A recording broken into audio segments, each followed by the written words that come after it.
Sarah. Selamat pagi Kak Mala. Bagaimana kabarmu hari ini? Hari ini lumayan hektik sih di jalan karena kan macet, terus habis itu agak padat juga di jembatan Semangginya, jadi susah nyalip-nyalipin orang, makanya agak telat datangnya. Iya, macet ya. Emang kadang kalau lagi situasi kayak gitu tuh kesel banget ya. Untuk hari ini dari rating 1 sampai 10, bagaimana perasaan kamu? Cukup satu kata aja. Mungkin 6, capek. Oh, 6 capek ya. Kita akan melakukan sesi konseling supaya nanti perasaan kamu ke depannya bisa yang awalnya dari 6 bisa naiklah 8 mungkin atau 9. Keinginannya sih 10 ya. Oke Nara, jadi di sini kamu tahu kita mau ngapain? Kita bakal konseling. Ya, kita bakalan sesi konseling, tapi untuk pertama-tama sebelum kita melakukan sesi konseling, alangkah baiknya kita berdoa terlebih dahulu agar sesi konseling kita dapat berjalan dengan lancar ke depannya tanpa ada hal-hal yang tidak diinginkan. Oke, kita akan berdoa sesuai kepercayaan kita masing-masing. Oke, kita berdoa, dimulai.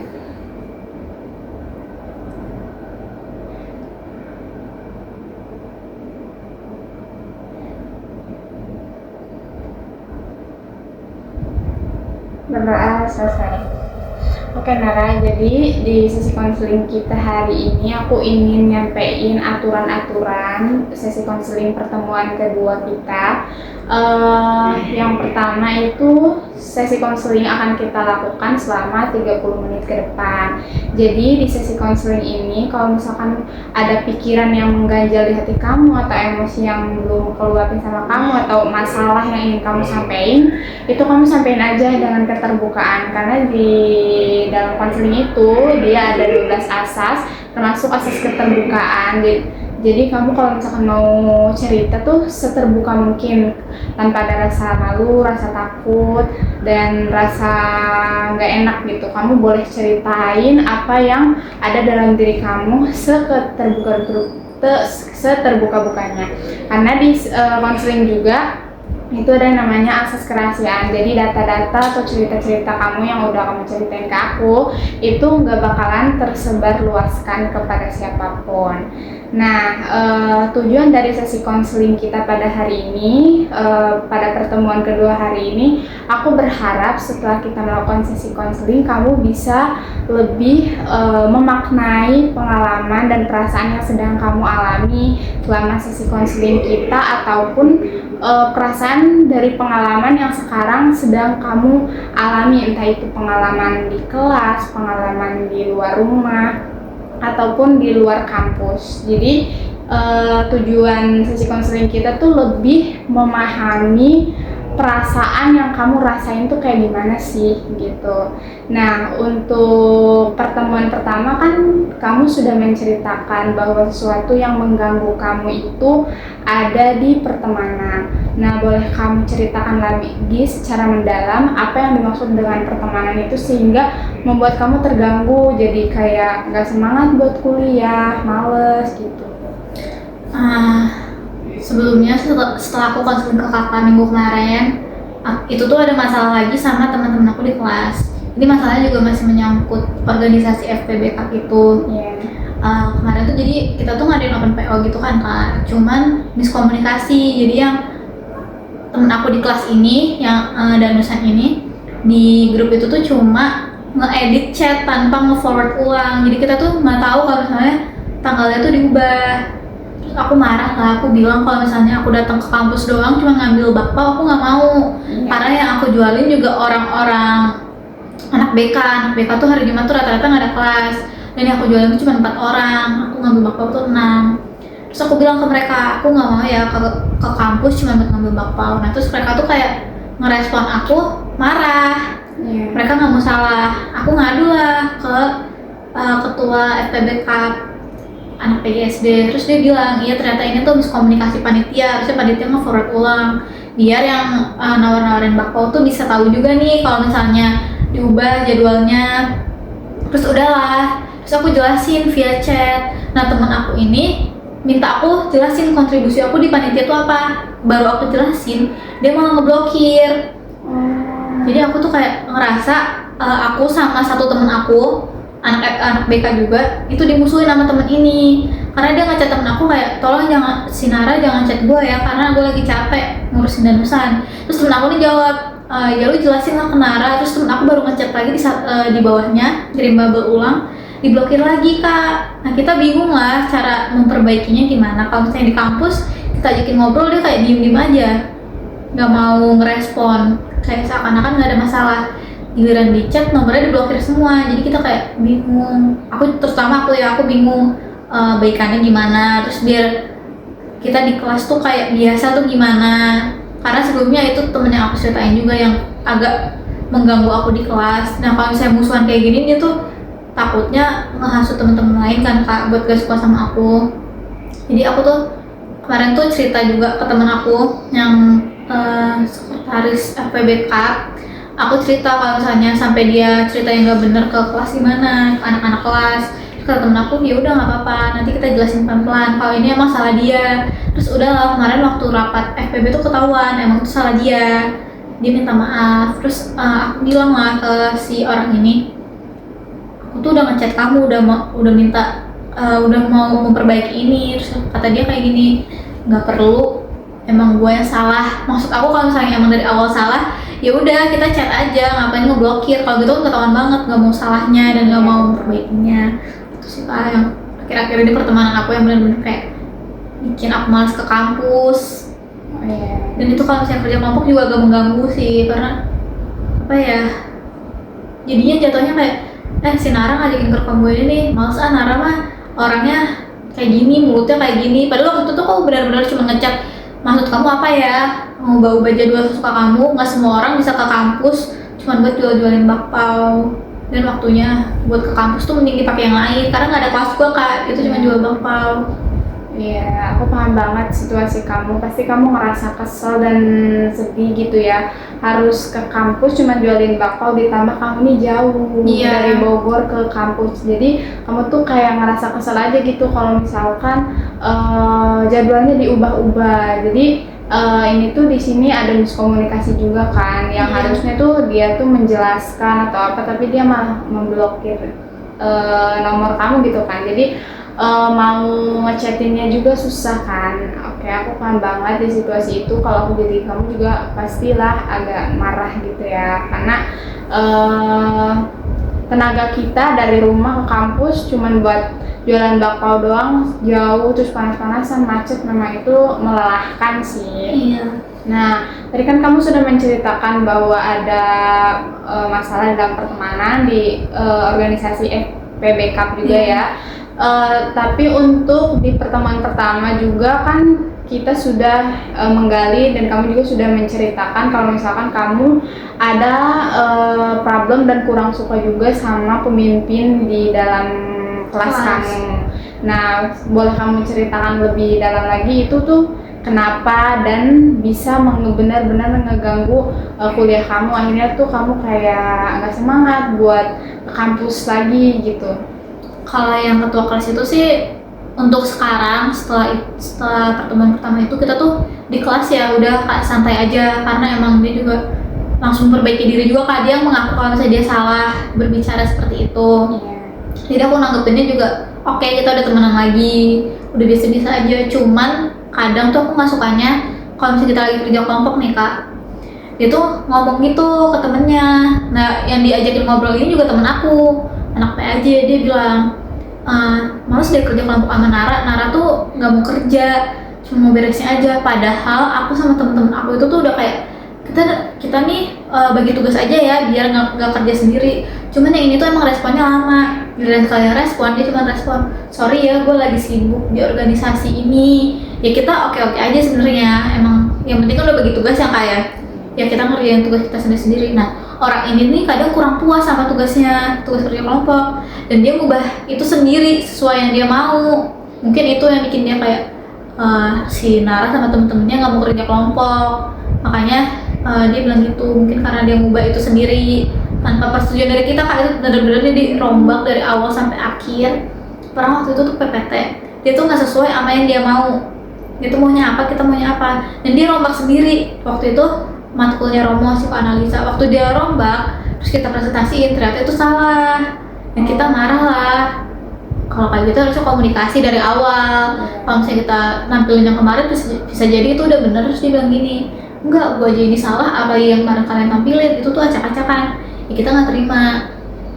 Terus habis itu udahlah, dari masalah itu aku ceritain ke temen aku yang anak PAJ. Kalau dia ada cerita aneh-aneh lagi kasih tahu aja. Nah dia ceritanya makin aneh, tapi bukan ke aku, ke temen aku.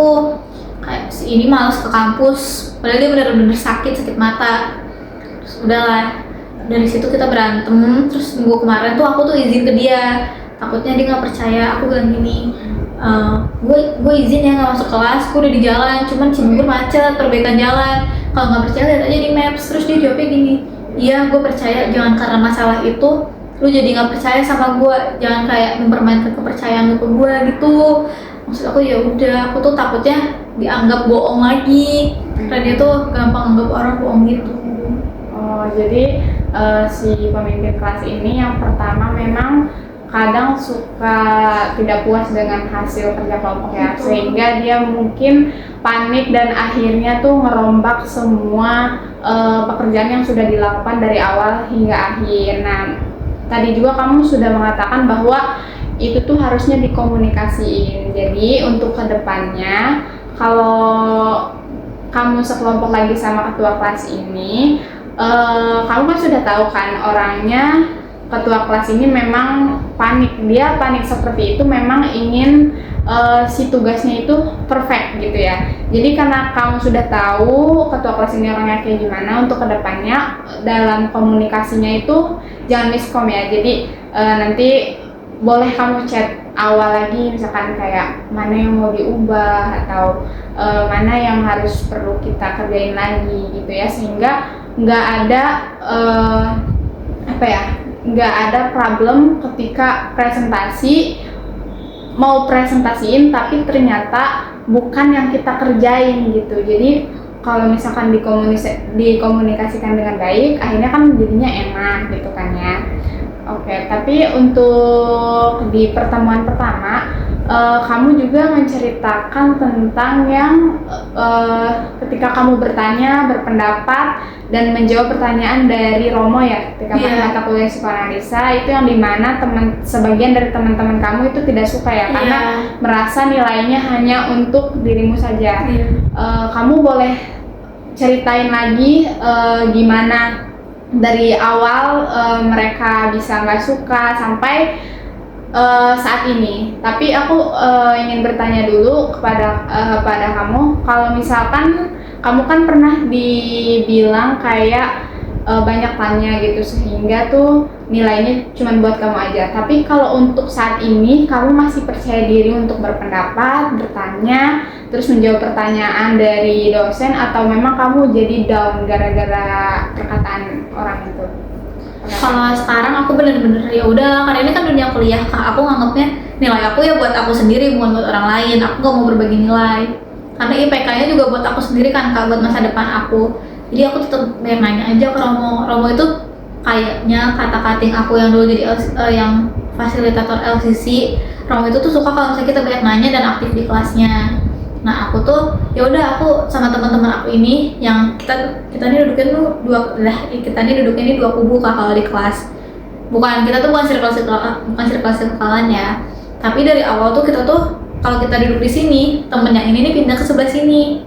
Kalau kita duduk di sini, temen yang ini pindah ke sebelah sini. Jadi ya udah, kita kalau misalnya Romo mau ke kita ya udah ke kita aja. Karena di situ tuh benar-benar cuma kita berenam.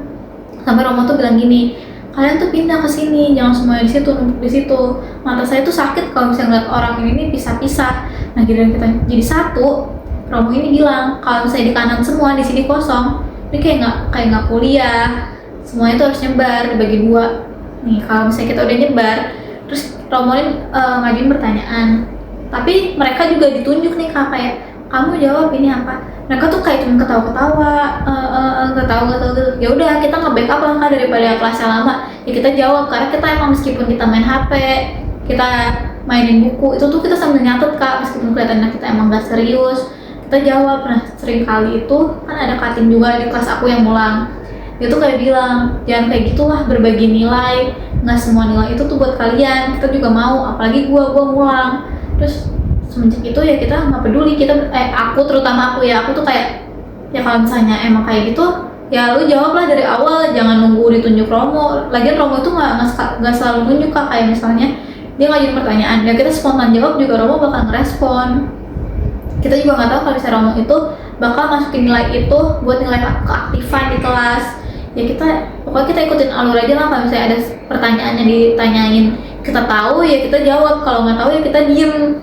Pokoknya terutama si Kating ini dan si pemimpin ini nih kayak ngejudge kita kayak terlalu berisik, terlalu aktif di kelas, egois. Padahal ya bukan semau kita sih, kayak itu spontannya diri kita, kayak kita tahu jawabannya masa kita diem aja, sedangkan yang ditunjuk tuh kayak ngangong-ngangong. Kita kesel malah kalau kayak gitu. Oke, jadi tadi kamu mengatakan kalau misalkan ada kakak tingkat yang ulang ya, terus kakak tingkat itu nggak suka, dan aku tadi mendengar selain kakak tingkat, ketua kelas kamu juga tidak menyukai hal itu ya. Iya.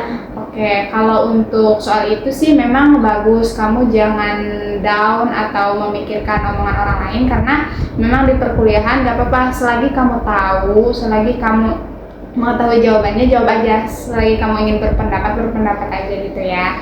Oke, terima kasih ya sudah menceritakan dari awal tentang pertemanan organisasi, pertemanan dengan ketua kelas, terus juga sampai tadi tentang aktif di kelas. Nah, di sini aku pengen tujuan dari konseling kita hari ini kan untuk kamu bisa memaknai pengalaman yang udah kamu rasakan pada saat ini. Jadi di sini aku akan menggunakan teknik kursi kosong, yang dimana pasti kamu ada yang namanya perasaan atau emosi yang ingin diluapkan, entah itu kepada ketua kelas, terus teman kamu yang di organisasi, dan teman yang lainnya. Jadi di sini aku bakalan pakai teknik kursi kosong, yang dimana kursi kosong ini coba kamu bayangkan. Nah, kan ini di sini ada meja. Anggap aja ini orang yang sedang di meja ini adalah ketua kelas kamu gitu ya, atau teman kamu. Kamu bisa bayangkan kalau dia sedang ada duduk di situ, kamu boleh meluapkan perasaan ataupun emosi yang ingin kamu luapkan ke orang ini. Anggap aja dia ada di sini ya. Instruksi aku jelas nggak? Jelas. Oke, jadi aku di sini akan memfasilitasi kamu. Kamu silahkan mau ngomong apapun ke depan ini. Kamu ngomong aja, terserah kamu mau luapin perasaan yang kamu pendam, kamu luapin aja. Kamu bayangin seakan-akan di sini lagi duduk itu ketua kelas kamu. Silakan, aku kasih waktu. Mungkin aku bakal ngomong kayak, lu tuh nggak bisa seenaknya sama kita. Lu tuh cuma ketua kelas, bukan dosen, bukan apapun. Lu tuh cuma lebih tinggi, umurnya lebih tua dari kita, bukan jabatannya lebih tinggi dari kita. Dan lu tuh udah pernah ngerasain kuliah, sedangkan kita tuh nggak pernah. Jadi ya wajar, ilmu kita tuh masih cetek, cuma bisa jawab itu aja. Sedangkan lu di kelas kalau ditanya nggak bisa jawab apa-apa, cuma diem, main laptop, ngurusin PAJ. Gue tahu PAJ itu penting buat gereja di sini, cuman nggak semuanya PAJ. Temen gue juga PAJ tapi nggak kayak lu tuh caper, lu tuh pedofil, lu terlalu pede. Lu suka sama semua cewek, sedangkan cewek itu gak suka sama lu nyimpen foto cewek itu buat apa? Lu bilang buat muasin nafsu diri lu, buat apa? Cewek itu aja sedangkan gak suka sama lu, dan lu nyelesain masalah itu selalu bawa dosen. Biar apa sih lu bawa dosen? Biar keren.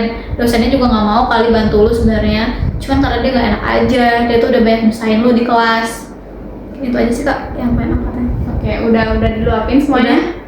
Oke, setelah kamu melakukan teknik cair itu, apa yang kamu rasain setelah kamu meluapkan isi hati kamu, perasaan kamu, meskipun ini nggak ada orangnya? Lega sih lah, tapi lebih lega kalau ada orangnya mungkin. Oke, iya, tapi lebih sedikit lega ya, dibandingkan yang awalnya belum disampaikan gitu. Nah, untuk teknik kedua, aku di sini bakalan kasih tahu kamu kalau kita pakai teknik yang namanya bahasa saya, yang dimana ini tuh lebih fokus pada diri kita sendiri, tidak menyalahkan orang lain. Jadi kita tidak salah, orang lain juga tidak salah. Kita lebih menyadari perasaan yang ada dalam diri kita. Contohnya kamu merasa kesal atau merasa malas, atau merasa kesal atau merasa marah. Nah, misalkan kamu ingin mengatakan aku tuh marah gara-gara kamu bisa ganti kata-kata itu menjadi saya marah ketika ada di situasi ini. Jadi kamu tuh lebih menyampaikan perasaan kamu aja, enggak menyalahkan orang lain. Jadi untuk perasaan yang mau kamu luapin, kamu boleh diganti dengan bahasa saya. Ya, aku bakalan kasih waktu kamu mungkin enggak lama-lama. Aku tuh kesel kalau misalnya lagi ada di situasi macet. Aku tuh pengen banget nyampe kampus tuh cepet, cuman seringkali macet ini nih bikin perjalanan aku nih terhambat. Aku juga sebenarnya pengen banget ngekos, cuman aku belum dibolehin. Oke, ini kamu udah melakukan dengan bagus. Boleh kamu ulang satu kali lagi dengan bahasa saya. Kata-katanya sama. Iya, kata-katanya sama. Tadi kan kamu mengatakan memakai bahasa aku. Iya, tapi pakai saya. Iya. Saya itu seringkali kesal kalau misalnya ada di situasi macet. Saya tuh sebenarnya pengen banget sampai kampus tuh cepat, tapi macet ini tuh seringkali menghambat. Dan saya itu pengen banget ngekos. Cuman sampai saat ini saya belum diperbolehkan. Oke, terima kasih sudah menerapkan teknik bahasa saya ini.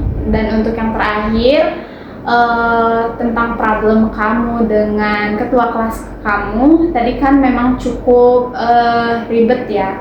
Nah, di sini kamu mengetahui sesuatu nggak? Kenapa ketua kelas kamu ini atau kakak kamu yang paling tua di kelas ini melakukan hal itu? Mungkin kan pasti ada faktornya. Menurut kamu gimana? Menurut aku dia terlalu cari perhatian sih Kak, karena dia juga ceritanya bukan ke cowok-cowok, ke cewek. Temen aku soalnya cerita kalau dia lagi ngumpul sama cewek, dia kayak memperlihatkan kalau diri dia ini tuh gentleman banget di kelas ini. Dia tuh kayak dia yang selalu nge-backup tugas-tugas temennya. Kalau misalnya temennya nggak bisa, dia yang selalu bantu. Menurut aku tuh kayak lebih ke jatuhnya cari perhatian emang. Karena aku juga tahu dia tuh awalnya nih frateran kan Kak. Mungkin di frateran itu nggak ada cewek-cewek yang bisa diajakin ngobrol buat dia cari perhatian kayak gitu. Nah, dia di PAJ ini tuh kayak kalau lagi duduk gini tiba-tiba ceritain hal-hal gak penting tentang teman-teman di kelasnya. Terus dia kalau misalnya ditegur, dia selalu bilang gini, nanti ya ngomonginnya soalnya gue lagi capek. Padahal kita juga mau ngomongin maksud lu apa, lu ngata-ngatain kita kayak gini, ngatain kita males. Padahal kita sama-sama ngerjain tugas. Tapi dia selalu kayak bilang, ntar ya beresinnya, tunggu pikiran gue longgar karena gue hari Minggu kerja. Terus maksud aku, semua orang juga hari Minggu ada kegiatan, gak cuma dia doang. Kalau dia kerja, ini kan masalah di kampus Kak. Kita juga ngomongin gak lama-lama, kita cuma mau nanya, kenapa lu kayak gini? Lu cari perhatian ke orang-orang dengan ngatain kita gak ngerjain tugas. Tapi kalau dia gak mau, dia maunya kayak ya nunggu dia agak bener-bener longgar. Tapi kalau misalnya udah longgar tuh, diajakin ngobrol ya dia ngalihin, itu Kak, ngalihin pembicaraan. Iya. Oke, jadi ketua kelas kami ini lebih ke membutuhkan perhatian ya. Jadi dia memang melakukan hal itu. Nah, kalau menurut kamu ada di posisi itu kayak gimana? Di posisi butuh perhatian? Iya, kamu ada di posisi ketua kelas kamu ini. Seandainya itu kamu, apa yang bakalan kamu rasakan dan mungkin perasaannya bisa kamu luapkan? Kalau aku lagi ada di ketua kelas aku, mungkin aku tahu berapa. Dia juga pernah cerita sih Kak di kelas, maksudnya waktu konseling dia tuh di kelas di rumah gimana. Mungkin aku kalau jadi ketua kelas aku bakal tetap ngobrol sama orang-orang yang menurut aku yang cewek-cewek ini, cuman gak pakai nama orang lain. Kayak mungkin problem aku sendiri, kayak misalnya gue lagi capek di kerjaan gini. Dan bener-bener kalau bisa cerita juga fakta yang real, bukan fakta buatan kayak gitu. Jadi perasaannya tuh lebih ke capek ya. Iya. Jadi jika kamu membayangkan ada di posisi dia, pasti memang itu kamu membayangkannya dengan kata lelah dan juga capek ya. Oke, terima kasih ya kamu sudah melakukan 3 teknik. Tadi kita yang pertama sudah melakukan teknik kursi kosong, teknik bahasa saya, dan juga teknik tukar peran gitu kan ya. Nah, jadi setelah kita melakukan konseling kita di pertemuan 2 ini, tadi kan kamu udah cerita, kita juga udah menggunakan teknik-teknik, udah ada 3 teknik yang udah kita lakuin. Nah, dari hal itu semua, apa yang udah kamu dapetin?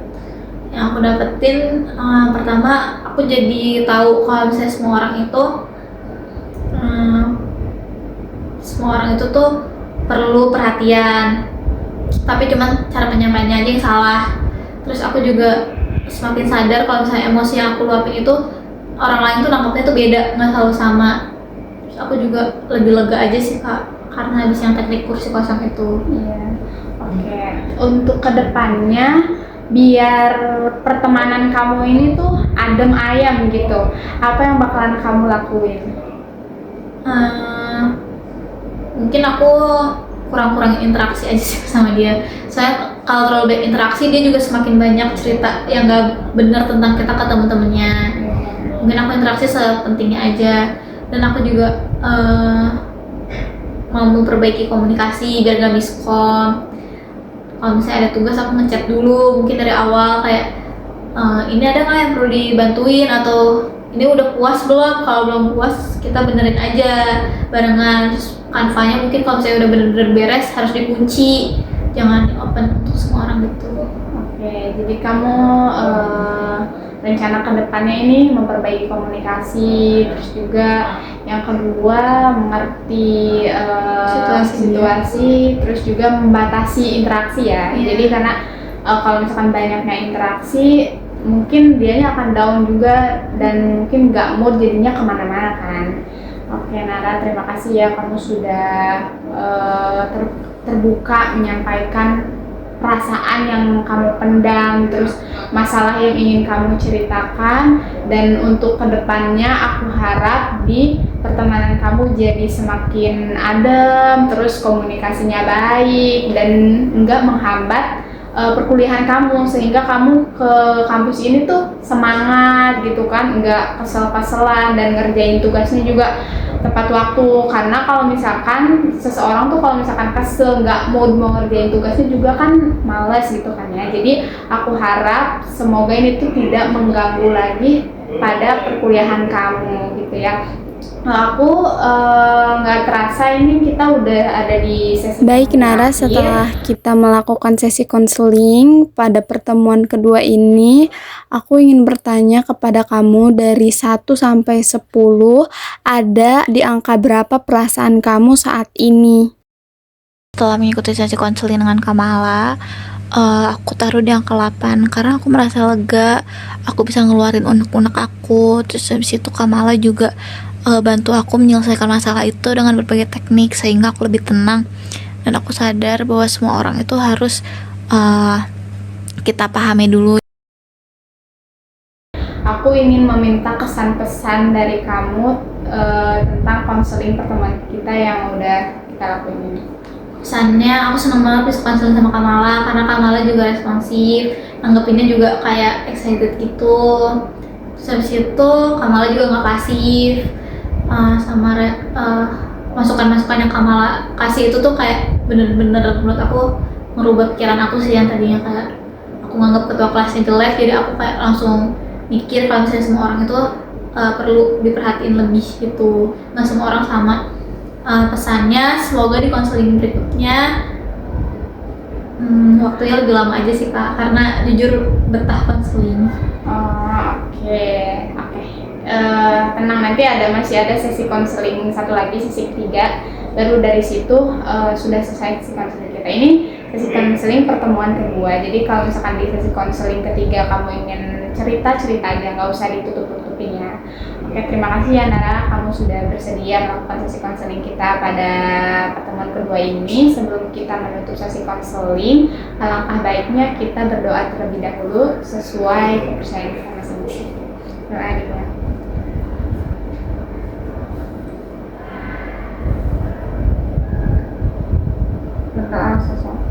Untuk saat ini apakah ada yang ingin ditanyakan? Enggak. Oke. Ya, untuk sesi konseling ketiganya nanti waktunya akan dijadwalkan sesuai jadwal aku, jadwal kamu. Jadi kalau misalkan akunya belum free, terus kamunya juga belum free, nanti kita diatur aja jadwalnya. Jadi aku bakalan menyesuaikan jadwal kamu juga. Oke, terima kasih ya Nara. Terima kasih Kak Mala. Iya.